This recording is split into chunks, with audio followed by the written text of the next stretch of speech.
أشهد أن لا إله إلا الله وحده لا شريك له وأشهد أن محمدا عبده ورسوله أما بعد فأعوذ بالله من الشيطان الرجيم بسم الله الرحمن الرحيم الحمد لله رب العالمين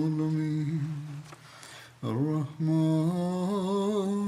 الرحيم مالك يوم الدين إياك نعبد وإياك نستعين اهدنا الصراط المستقيم صراط الذين أنعمت عليهم غير المغضوب عليهم ولا الضالين. D'autres incidents dans la série sur les événements liés à la bataille d'Uhud. Ces récits mettent en exergue la beauté du caractère du saint prophète Mohammed sallallahu alayhi wa sallam. Jabir bin Abdullah rapporte qu'Abdullah bin Amr était endetté au moment de son décès. Jabir bin Abdullah déclare: J'ai demandé l'aide du saint prophète Mohammed paix soit lui pour qu'il persuade ses créanciers afin qu'ils réduisent une partie de ses dettes. Le saint prophète Mohammed paix soit lui leur a demandé de le faire, mais les créanciers ont refusé de le faire. Le saint prophète Mohammed sallallahu alayhi wa sallam a dit: Va et sépare chaque type de date que tu possèdes. Mets chaque type de date dans un tas séparé. Il a dit: Sépare les dates Adjoua et les dates Isko bin Zayd. Sépare les dates Adjoua et les dates Isko bin Zayd. Ensuite, envoie-moi un message. Jabir déclare: J'ai suivi l'instruction du saint prophète Mohammed paix soit lui et j'ai envoyé un message au messager d'Allah. Le saint prophète Mohammed paix soit lui est venu, il s'est assis sur un tas de dates ou entre les tas. Ensuite, il m'a dit ceci: Pèse les dates et donne-en à ces gens. J'en ai pesé et je leur ai donné tout ce qui leur était dû. Mais il me restait encore des dates, comme si elles n'avaient pas diminué.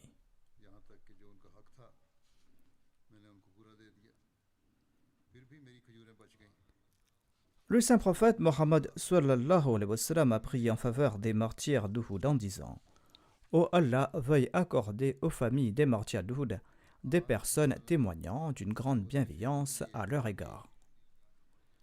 Hadrat Muslim Maud a expliqué ceci à ce propos. Une vieille femme, à la mère de Mu'adh, avait une vue faible et elle était sortie de Médine par amour pour le saint prophète Mohammed sallallahu alayhi wa sallam. J'ai déjà mentionné ce récit dans le précédent sermon. Après avoir relaté cet incident, le Muslim Maud a déclaré: Lorsque le saint prophète Mohammed sallallahu alayhi wa sallam a vu la vieille femme, il a arrêté sa monture et il lui a présenté ses condoléances suite à la mort de son fils. Le Muslim Maud déclare: Regardez ces événements et voyez à quel point le saint prophète Mohammed sallallahu alayhi wa sallam était soucieux de faire montre de compassion envers ceux qui ont souffert. Ensuite, le saint prophète Mohammed sallallahu alayhi wa sallam a dit à la vieille femme: Sois heureuse et offre aux autres sœurs dont les proches sont morts au combat cette bonne nouvelle. Allah a réuni au paradis tous ceux qui sont morts aujourd'hui lors de la bataille d'Uhud. Et tous ces martyrs ont prié Allah en disant: Ô Allah, prends soin de nos familles. Ensuite, le saint prophète Mohammed sallallahu alayhi wa sallam a lui-même prié en disant: Ô Allah, fais en sorte que les familles des martyrs d'Uhud aient de bons soutiens emplis de sollicitude. Cela montre comment le saint prophète Mohammed sallallahu alayhi wa sallam a consolé les familles des martyrs d'Uhud avant même d'entrer à Médine, et il leur a exprimé sa sympathie. Et bien que le saint prophète Mohammed paix soit lui ait été blessé, et que ses proches parents étaient morts au combat, et que ses compagnons les plus chers étaient décédés, le saint prophète Mohammed paix soit lui n'a cessé de réconforter les habitants de Médine à chaque pas. Il ne se souciait guère de sa propre douleur. Il ne pouvait y avoir personne d'autre que lui pour exprimer sa compassion envers les autres en un moment de tant de souffrance, de chagrin et de malheur. En de tels moments, les gens ne sont même pas disposés à parler à quelqu'un, encore moins à lui faire montre de compassion. On trouve ensuite une autre invocation du saint prophète Mohammed sallallahu alayhi wa sallam, invocation faite en faveur d'une veuve d'un martyr. Le saint prophète Mohammed sallallahu alayhi wa sallam lui a dit « J'implore Allah pour qu'il t'offre un soutien meilleur que ton mari. » Hadrat Muslim Maud a expliqué ceci en ces termes. La bataille d'Uhud a été une épreuve très difficile pour le saint prophète Mohammed sallallahu alayhi wa sallam. Il n'avait jamais été victime d'une tentative d'assassinat auparavant. Non seulement a-t-il été attaqué à Uhud, non seulement ses dents également ont été cassées et qu'il a été blessé. En outre, l'ennemi a marché sur lui et sur ses compagnons, tandis qu'il était inconscient. C'était la première fois qu'un tel événement se produisait dans sa vie. Mais même lors de cette bataille, nous constatons comment le saint prophète Mohammed sallallahu alayhi wa sallam a fait preuve d'une grande détermination et d'une moralité exemplaire, et comment il a fait preuve de compassion et de sollicitude envers les gens. Les circonstances de cette bataille montrent à quel point il était élevé dans la moralité. Et ces circonstances révèlent également les sacrifices sans précédent de ses compagnons. Hadrat Muslim Maud déclare « Je parle du moment où le saint prophète Mohammed paix soit lui revenait à Médine après la fin de la bataille. Les femmes de Médine, qui étaient très inquiètes après avoir entendu la nouvelle de sa mort, sont sorties de la ville pour l'accueillir à une certaine distance. Elles sont sorties de la ville après avoir appris son arrivée. Parmi elles se trouvait sa belle-sœur Zainab bint Jahash. 3 de ses proches parents étaient morts au combat. Je tiens ici à préciser qu'il y a là une erreur dans le nom utilisé dans le recueil Anwar al-Urum. Peut-être que l'erreur vient du rédacteur ou que le Muslim Maud ait utilisé ce nom. En tout cas, il y a une erreur sur le nom de la personne. Zainab bint Jahash était l'une des épouses du saint prophète Mohammed paix soit lui. Hamna bint Jahash était le nom de sa belle-sœur. Elle était mariée à Moussa bin Umair. Au fil du récit, je corrigerai le nom en temps et lieu. Lorsque le saint prophète Mohammed paix soit lui a vu Hamna bint Jahash, il a dit « Pleure la mort de ton parent ». C'est une expression arabe qui signifie « Je t'annonce la mort d'un proche ». Hamna bint Jahash lui a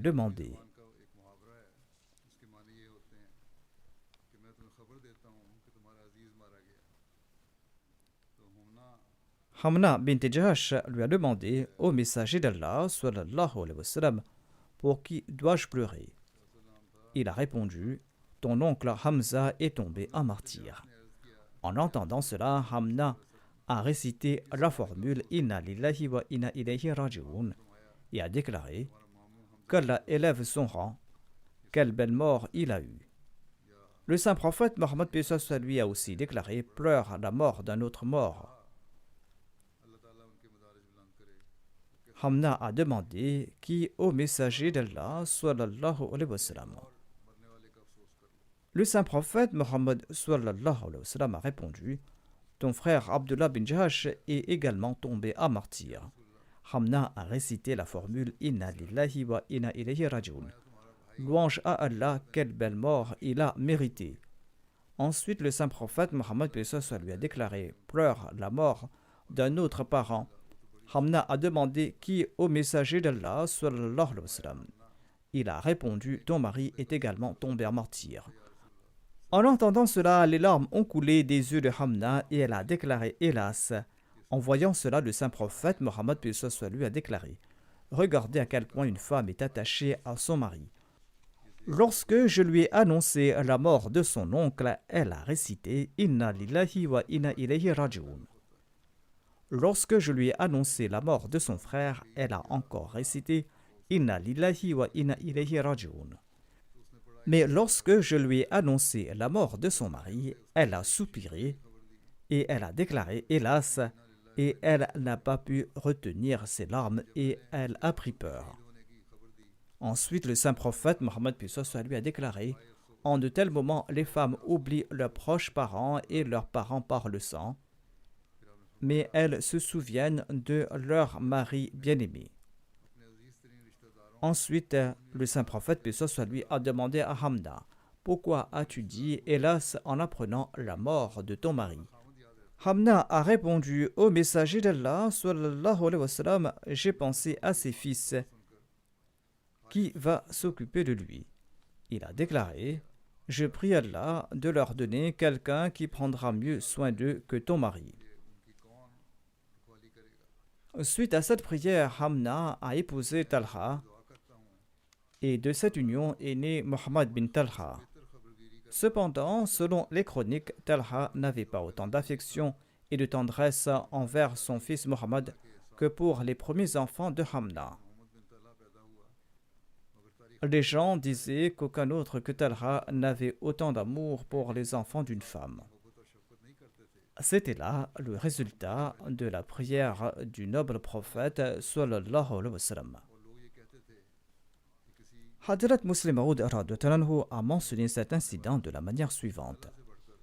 Lorsque le saint prophète Mohammed sallallahu alayhi wa sallam a exprimé sa sympathie à l'égard de Hamna bint Jahash, il a déclaré par la suite: voyez combien de profonds liens d'affection existent entre une femme et son époux aimant. Le Muslim Maud souhaitait dire que les hommes doivent bien se comporter avec leur épouse. Ceci est une leçon générale pour les hommes de bien traiter les femmes et de ne pas les frapper ou les maltraiter pour des raisons insignifiantes. Certains utilisent comme excuse le fait d'avoir le droit de frapper. Même de nos jours, cela se produit. On doit bien traiter son épouse. Le Muslim Maud déclare: les femmes se sont séparées de leurs proches pour demeurer avec leur mari et la justice exige qu'elles soient honorées et pas qu'on se dispute avec elles pour des futilités. D'une part, le saint prophète Mohammed lui a encouragé Hamna bint Jahash et d'autre part, il a enseigné aux hommes de bien se comporter à l'égard de leurs épouses. Ainsi, il y a une leçon dans chaque récit. Quand on écoute ces récits attentivement et lorsqu'on y réfléchit sérieusement, on se rend compte que les paroles du saint prophète Mohammed lui ne s'adressaient pas à une personne spécifique, mais comprenaient un conseil général pour tout le monde. Le saint prophète Mohammed lui avait aussi un grand respect à l'égard des sentiments et des émotions d'autrui. Hadrat Muslim Maud explique ceci à cet égard. Le saint prophète Mohammed lui est entré à Médine et il était affaibli par ses blessures. Les compagnons l'ont aidé à descendre de sa monture et il a accompli la prière de Maghrib avant de se rendre chez lui. Les femmes de Médine, dont des proches avaient été tués lors de la bataille, avaient appris la nouvelle de leur décès et s'étaient mises à pleurer. En entendant leurs pleurs, le saint prophète Mohammed lui a été touché par la douleur des musulmans et ses yeux étaient remplis de larmes. Et il a aussi déclaré: mais personne ne pleure Hamza. Il a déclaré: mon oncle et mon frère de lait est également tombé en martyr, mais personne ne pleure son décès. Les compagnons étaient toujours désireux de répondre aux sentiments et aux émotions du saint prophète Mohammed lui. En entendant ces paroles, ils ont couru vers leur maison et ils ont dit à leurs femmes: cessez de pleurer vos proches et rendez-vous à la maison du saint prophète Mohammed sallallahu alayhi wa sallam pour pleurer Hamza. Le saint prophète Mohammed sallallahu alayhi wa sallam, fatigué par son voyage, était en train de se reposer. Bilal avait lancé l'appel à la prière d'Isha, mais pensant que le saint prophète Mohammed sallallahu alayhi wa sallam était fatigué et qu'il dormait, il ne l'a pas réveillé. Le saint prophète Mohammed, paix soit sur lui, était endormi. Au dernier tiers de la nuit, il a réveillé le saint prophète Mohammed sallallahu alayhi wa sallam pour la salat. Lorsque le saint prophète Mohammed, paix soit sur lui, s'est réveillé, les femmes étaient toujours dans sa maison en train de pleurer Hamza. Il a demandé que se passe-t-il. On lui a dit que, au prophète d'Allah, les femmes de Médine sont en train de pleurer la mort de Hamza. Le saint prophète sallallahu alayhi wa sallam a déclaré que Dieu ait pitié des femmes de Médine, elles m'ont témoigné leur sympathie. Ensuite, il a ajouté: je savais d'ores et déjà que les Ansar m'aimaient beaucoup. Il a également dit que ce type de pleurs était désapprouvé par Dieu. Les compagnons ont déclaré au prophète de Dieu sallallahu alayhi wa sallam: c'est la coutume de notre peuple. Nous ne pouvons apaiser notre douleur si nous ne pleurons pas de cette façon. Le saint prophète Mohammed sallallahu alayhi wa sallam a déclaré: je n'interdis pas le fait de pleurer, mais dites aux femmes de ne pas se frapper le visage et de ne pas s'arracher les cheveux et de ne pas déchirer leurs vêtements. Et si des larmes viennent naturellement avec émotion, eh bien pleurer certes.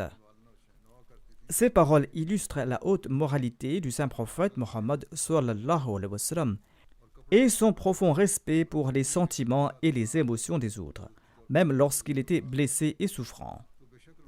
Le Muslim Maud a évoqué cet incident sous un angle particulier. Lorsque le saint prophète Mohammed sallallahu alayhi wa sallam a vu les femmes de Médine pleurer leur mort, il a craint que les muhajirines et les proches de Hamza ne se sentent exclus. Par souci de leurs sentiments, il a déclaré: est-ce qu'il n'y a personne pour pleurer Hamza aujourd'hui? Lorsque les femmes de Médine ont commencé à pleurer Hamza, il les a dissuadées de le faire de cette manière.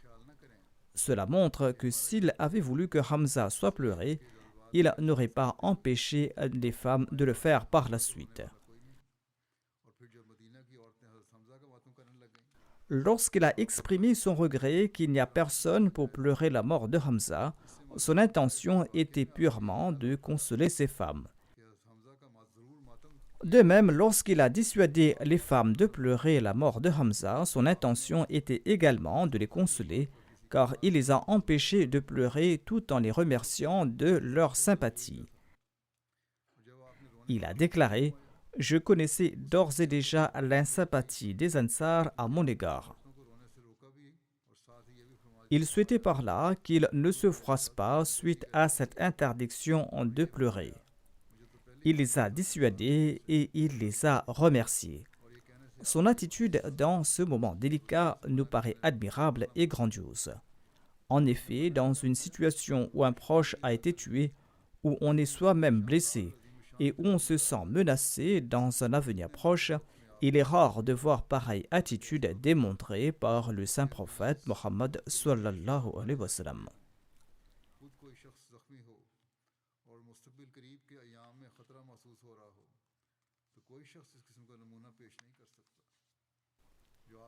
Les livres d'histoire évoquent également les compagnons qui se sont distingués lors de la bataille d'Uhud. Lorsque le saint prophète Mohammed sallallahu alayhi wa sallam est rentré chez lui, il a confié son épée à sa fille Fatima en lui disant: ma chère fille, lave le sang qui se trouve sur cette épée.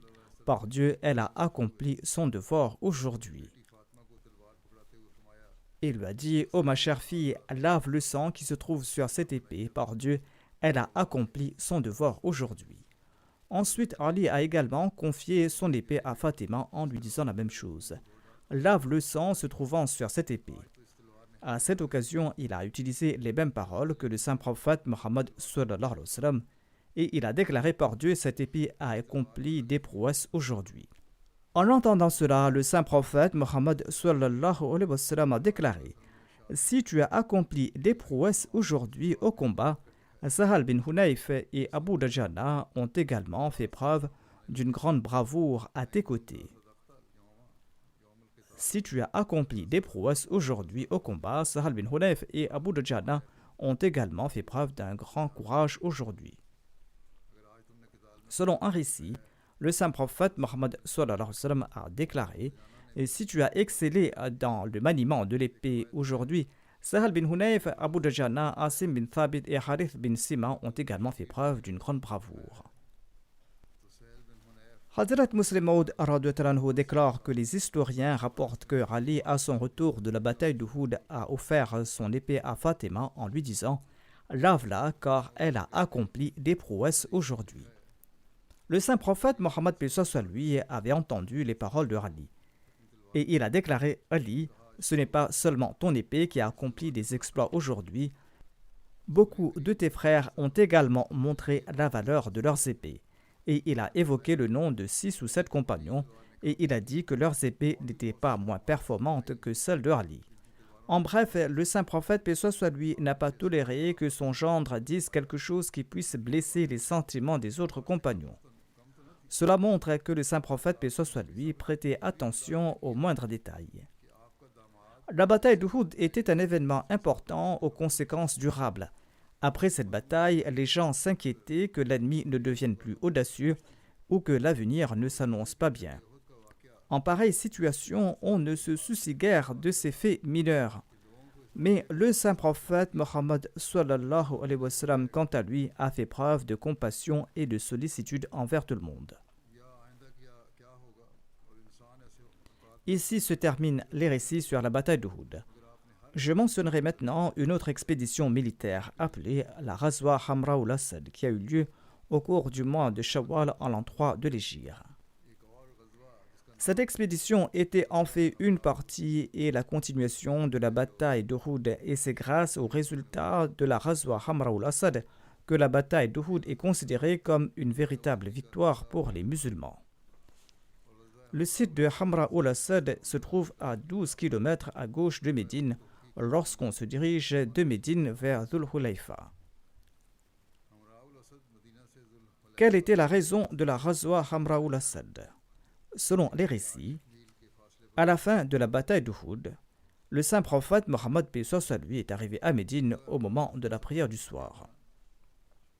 Et malgré ses blessures graves, il s'est rendu à la mosquée avec le soutien de ses compagnons et il a accompli la prière de Maghrib.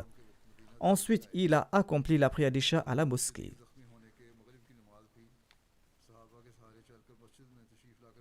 Après la prière d'Isha, le saint prophète Mohammed lui est rentré chez lui. Mais il avait passé toute la nuit éveillé car il craignait qu'Abu Sufyan ne prépare une attaque contre Médine avec son armée. C'est pourquoi la tension régnait à Médine et on montait la garde constamment devant la maison du saint prophète Mohammed sallallahu alayhi wa sallam. Le saint prophète Mohammed lui avait également tenté de savoir quelles étaient les intentions d'Abu Sufyan.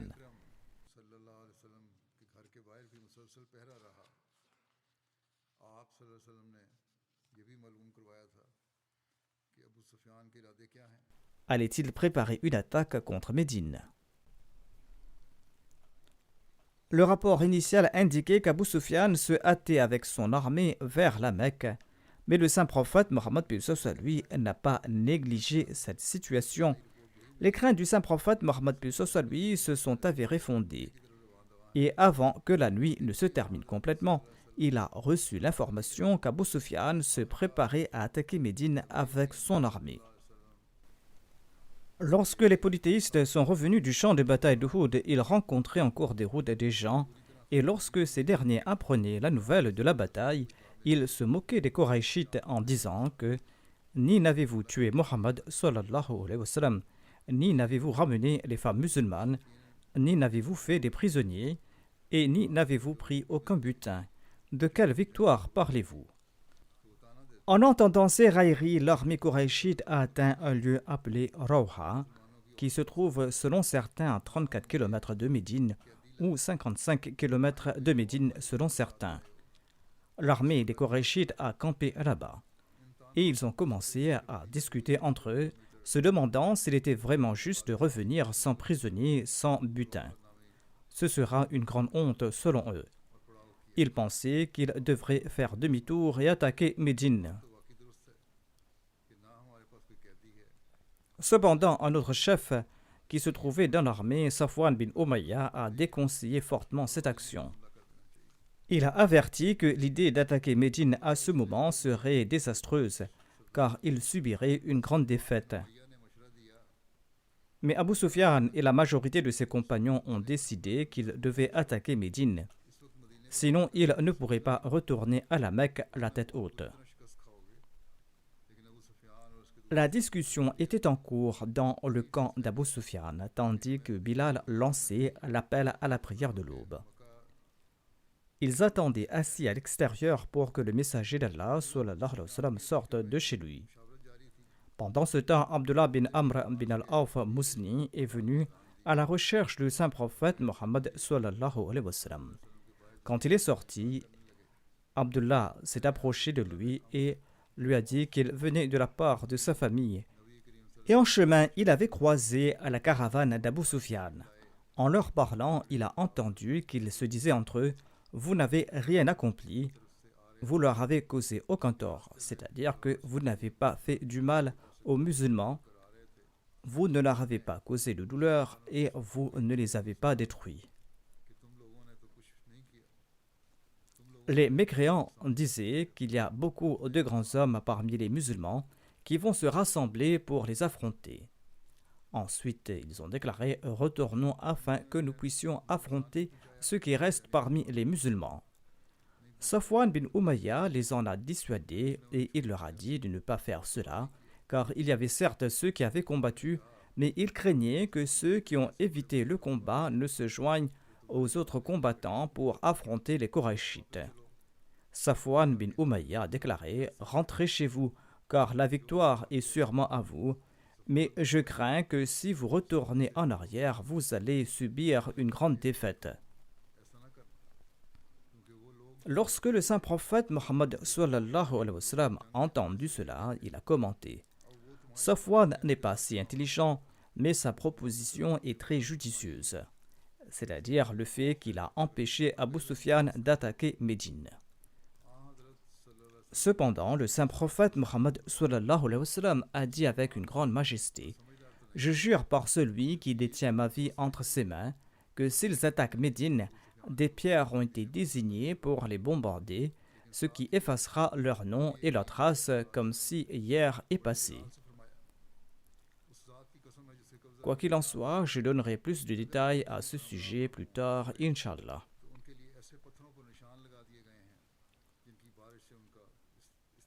L'effort que je prône souvent est la prière. Ne cessez de prier. Comme on le craignait, Israël a attaqué directement l'Iran, tout comme tout le monde le sait. Cela va aggraver la situation.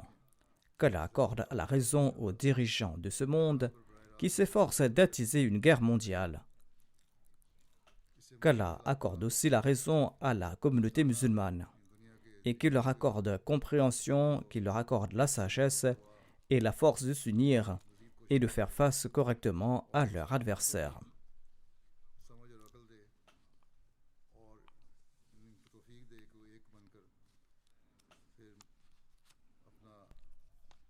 Je tiens également à mentionner ici deux personnes qui sont décédées récemment. La première personne est le vénéré Maulana Ghulam Ahmad Sahib Nassim. Il était missionnaire de la Jamaat Ahmadiyya et il a servi comme professeur à la Jamia Ahmadiyya de Rabwa.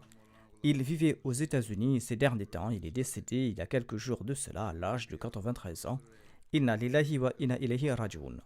Son père Salah Mohammed Sahib a commencé à chercher le Mahdi après avoir vu le signe de l'éclipse du soleil et de la lune. Il a vu le signe de l'éclipse solaire et lunaire. Il a commencé la recherche du Mahdi à ce moment-là. Ensuite, plusieurs années se sont écoulées et il a finalement prêté le serment d'allégeance en 1901. Vivant dans une région éloignée, il n'a pas pu se rendre à Qadian pour visiter le Messie premier salam. Par la grâce d'Allah, Mir Salah Mohammed Sahib était un moussi et il a dû faire face à une forte opposition en raison de son acceptation de l'Ahmadiyya. Leur famille était le seul foyer Ahmadi de leur village. Mir Ghulam Ahmad Nassim Saheb a fait sa demande de Waqf pendant ses études en 1947. Sa requête a été acceptée et il a reçu les instructions de poursuivre ses études. En 1948, il a commencé à enseigner à la Madrasa Ahmadiyya de Ahmadnagar après la partition. En 1954, il a obtenu le diplôme de Maulvi Fazil et il a obtenu le diplôme de Shahid de la Jamiatul Mubashirin. Et il a reçu sa première affectation sur le terrain en 1957. Il est parti en Sierra Leone en 1960 où il a servi pendant 3 ans comme missionnaire et comme directeur de l'école Ahmadiyya de Doho. À son retour au Pakistan, il a été affecté à la Jamia Ahmadiyya. Il a également assumé les fonctions de bibliothécaire en chef. Il prenait également des cours lorsqu'un professeur était en congé. Au cours de cette période, il a obtenu une maîtrise en arabe de l'université du Pendjab. En 1966, il a été affecté à la Guyane, où il a servi pendant 4 ans et demi. Il est retourné au siège en 1970. De 1970 à 1975, il a été nommé professeur à la Jamia Ahmadiyya et il enseignait principalement aux étudiants étrangers. De 1975 à 1979, il a servi pendant 4 ans comme missionnaire en Zambie, en Afrique. Ensuite, de 1980 à 1997, il a servi comme professeur d'histoire et de soufisme à la Jamia Ahmadiyya. Selon ses mémoires, il a servi en Sierra Leone, en Guyane et en Zambie pendant 11 ans, restant à l'étranger pendant toute la période sans sa famille. Feu le 4e calife avait également mentionné sa femme et ses sacrifices dans un de ses discours. Son épouse, Amtul Mannan Kanwal Sahiba, était l'ancienne directrice de la Fazal Omar Girls School à Rabwa. Allah leur a accordé 4 enfants qui sont tous au premier rang des services qu'ils rendent à la Jamaat et ils sont tous instruits. L'une d'entre elles est la docteure Amtu Shakur Sahiba. Elle est l'épouse de la docteure Abdul Hafiz et se trouve aux États-Unis. Elle a également servi pendant 11 ans en Gambie et en Tanzanie dans le cadre du projet Nusrat Jahan. Le défunt était également actif dans le domaine académique et il est l'auteur de 3 ouvrages: Kamus Uruya, l'interprétation des rêves par ordre alphabétique, Tasawuf Rouhani Science, le soufisme et la science spirituelle, et Yad Ayam. Il s'agit de ses mémoires. Inamullah Haq Kauthar, missionnaire en chef de l'Australie, écrit que le défunt enseignait et prenait soin de ses élèves avec humilité et modestie. Il relate ceci: lorsque je suis parti en tournée en Guyane britannique, les anciens de tous les villages où des communautés ont été établies grâce au défunt ont fait l'éloge du défunt et ils avaient sa photo avec eux. Allah a établi une communauté forte en Guyane britannique grâce au défunt. Alaik Mushtaq Saheb, un missionnaire de la Jamaat au Suriname, écrit que Maulana Mir Ghulam Ahmad Naim Saheb a effectué 3 visites au Suriname de 1967 à 1969 pendant son séjour en Guyane et il a séjourné plusieurs semaines au Suriname pour redynamiser la communauté locale. À cette époque, pour diverses raisons, la majorité des membres de la communauté avaient fait sécession et il n'y avait que quelques Ahmadis qui étaient présents. Et le contact avec le siège était également rompu avec ces Ahmadis. C'est en pareille circonstance que l'honorable Maulana Ghulam Ahmad Nassim Saheb est venu du Guyana au Suriname et il a organisé la première rencontre le 15 septembre 1967. 6 personnes étaient présentes pour cette session et ces personnes ont prêté le serment de maintenir un lien indéfectible avec la communauté. À cette époque, le Maulvi Shah Ahmad Nourani du Pakistan était également au Suriname et il prononçait des discours haineux contre la communauté à divers endroits. Maulana Nassim Saheb a également organisé plusieurs réunions pour répondre à ces accusations et a diffusé 3 émissions radio sur la véracité du Messie premier Islam. Lors de sa 2e visite en mai 1968, il a aussi posé la première pierre du centre de la mission à côté de la mosquée en construction et la construction a été achevée après quelques années. Il a défié l'imam de la Jamaat Lahori Abdurrahim Jagou et l'imam de la Jamaat sunnite à un débat. Il avait également publié plusieurs brochures sur la véracité du Messie premier d'Islam. Le 21 juin 1968, lors d'une réunion de questions et de réponses organisée au domicile d'un membre de la communauté, des musulmans malveillants ont attaqué les membres de la communauté. La table principale se trouvait devant la porte d'une pièce et les personnes assises à la droite et à la gauche de Maulana Saheb l'ont poussé dans la pièce et ont fermé la porte de l'extérieur. Les agresseurs ont violemment tabassé les membres de la communauté et les ont frappés avec des chaises en bois. En plus des hommes, plusieurs femmes ont été également grièvement blessées lors de cet incident. Maulana Saheb a crié de l'intérieur de la pièce « Faites-moi sortir, je vais aussi les combattre ». Il était en effet très courageux. Les malveillants ont également emporté une mallette de Maulana Saheb contenant son passeport et d'autres effets personnels. La police l'a récupéré quelques jours plus tard. Quoi qu'il en soit, après cet incident, il a pris contact avec la police et les autorités compétentes de manière intensive pour assurer la sécurité des membres de la communauté. Le défunt a également donné des conférences sur l'islam et les problèmes contemporains au centre culturel. Il a exhorté les membres de la communauté à maintenir un contact régulier avec le siège.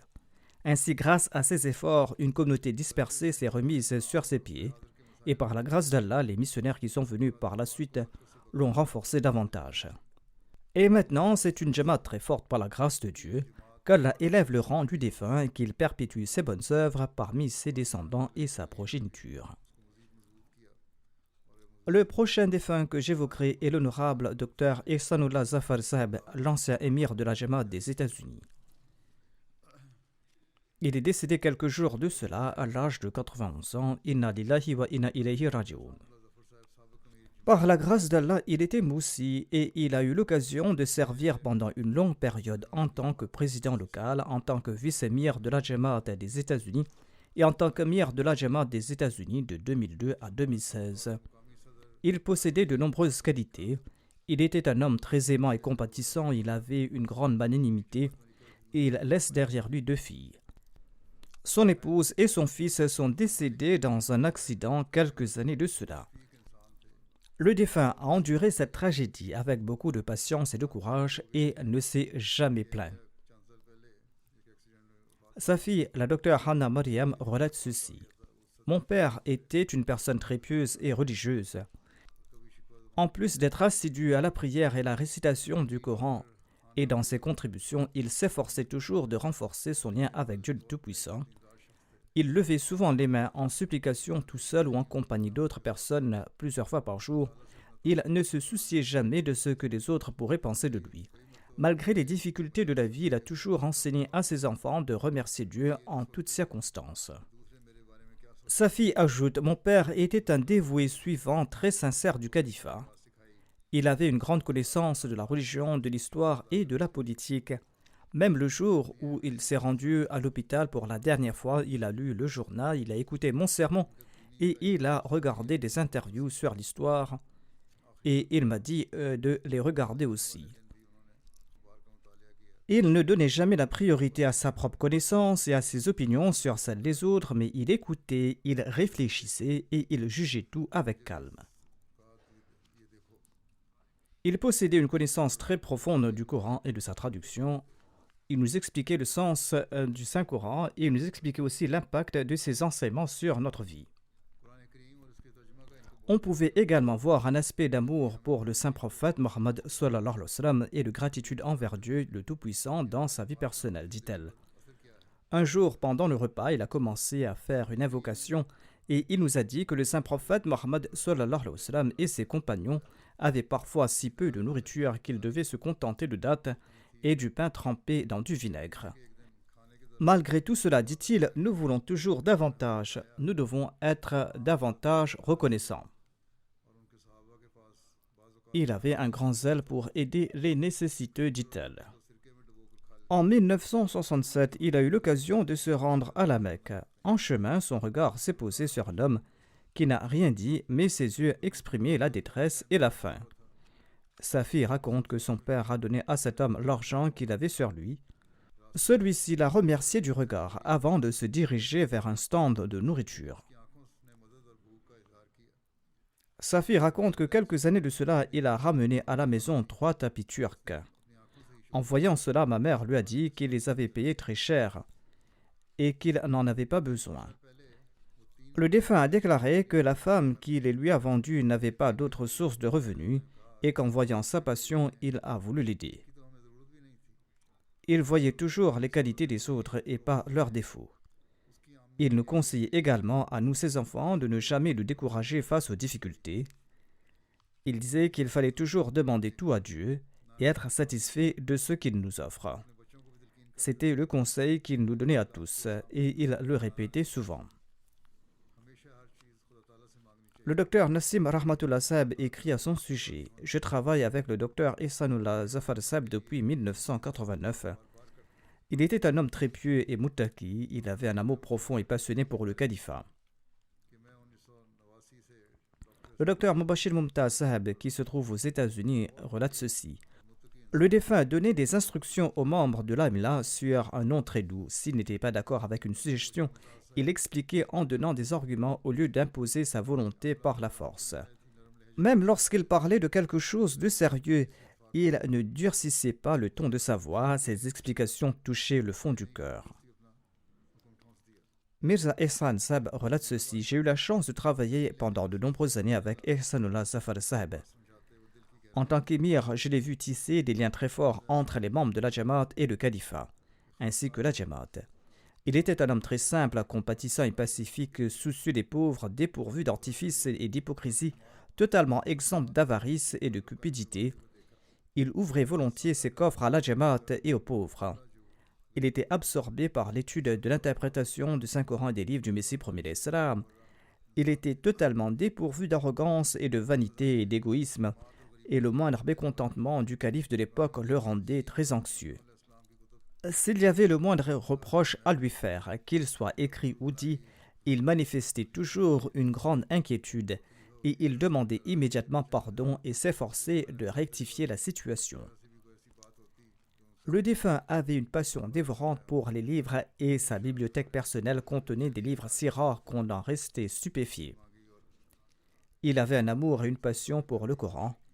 Que ce soit dans une réunion ou dans une assemblée, il réfléchissait constamment sur les versets du Saint-Coran. Ces assemblées étaient simples et pleines d'amour et attiraient tout le monde. En tant qu'émir, il n'a jamais observé aucun protocole pour lui-même. Il était quelqu'un de très simple. Zahir Bajwa Saheb écrit ceci: « Un ami m'a dit qu'Ihsanullah Zafar Saheb venait à la mosquée tranquillement et il a nettoyé tout seul la mosquée et les toilettes lorsqu'il n'y avait personne. Lorsqu'on lui demandait pourquoi il le faisait, il répondait que cela lui donnait l'occasion de se purifier l'âme. Il était quelqu'un de très humble. » La personne rapporte que le défunt avait un grand amour pour Dieu et sa compréhension de la position du saint prophète Mohammed lui et son amour pour le Messie premier d'Islam et sa dévotion au calife étaient exemplaires. Son amour pour le Coran était indescriptible. Chaque fois que nous nous essayions ensemble dans sa voiture, il plaçait un CD du Coran et à la maison, la MTA était toujours allumée. Chaque fois que nous venions à la mosquée Baitur Rahman, il mettait la MTA où était diffusée la récitation du Coran. Chez eux, il n'y avait que du Coran et des tafsirs, des commentaires du Saint-Coran partout et une grande quantité d'ouvrages dans des armoires dans presque toutes les pièces. Il ne se contentait pas de réunir ces ouvrages, mais il les étudiait régulièrement. La mère du défunt souhaitait qu'il rencontre quotidiennement Hazrat Mirza Bashir Ahmad Saheb lorsqu'il étudiait arabe, ainsi que Hazrat Maulana Ghulam Rasoul Saheb Rajiki pour leur demander des prières. Le défunt relate à ce propos: « Je faisais de mon mieux pour rencontrer ces deux personnalités et ma réussite dans le domaine de l'éducation et dans d'autres domaines de formation est en grande partie due à ces deux grands hommes. Ils ont joué un très grand rôle dans ma vie. » Le défunt aimait tout le monde, mais il avait un amour particulier pour les Ahmadis défavorisés. Et cet amour était indescriptible. Il ne pouvait jamais penser du mal de personne, mais il avait toujours un pincement au cœur pour ceux qui n'étaient pas prêts à se sacrifier pour la communauté Ahmadiyya. Et il exprimait parfois ce sentiment: Son désir ardent était que chaque Ahmadi comprenne le statut véritable du Messie premier salam. Il souhaitait que nous comprenions et que nous adoptions et que nous diffusions le message du Messie premier salam, et il ne cessait de réfléchir à de nouvelles méthodes pour y parvenir. Le défunt m'écrivait aussi à ce sujet de temps à autre à ce propos. Le défunt était également très attaché à la construction des mosquées.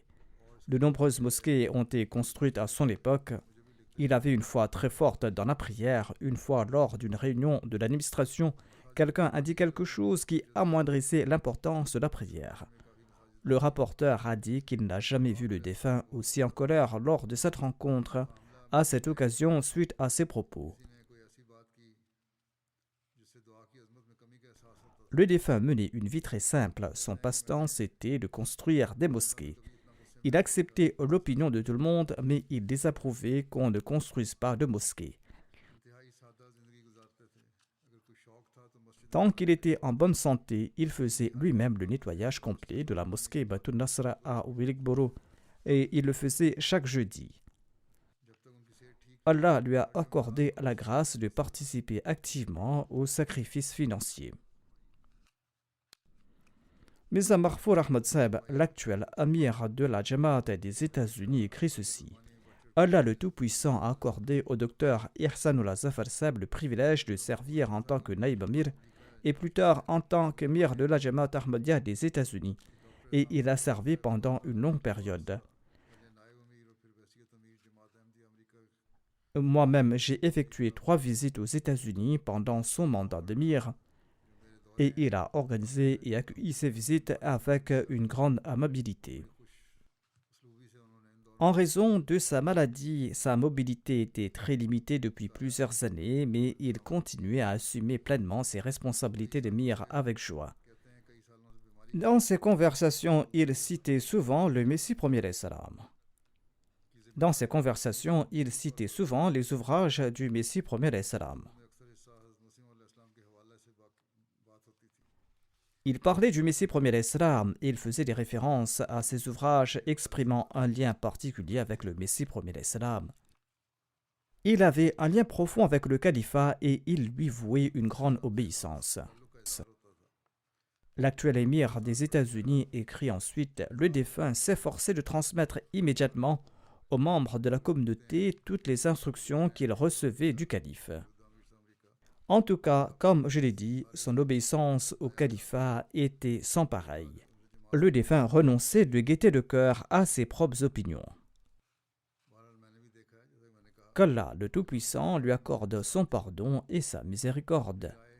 Qu'Allah élève son rang et qu'Allah protège ses filles et qu'il leur accorde la grâce de poursuivre ses bonnes.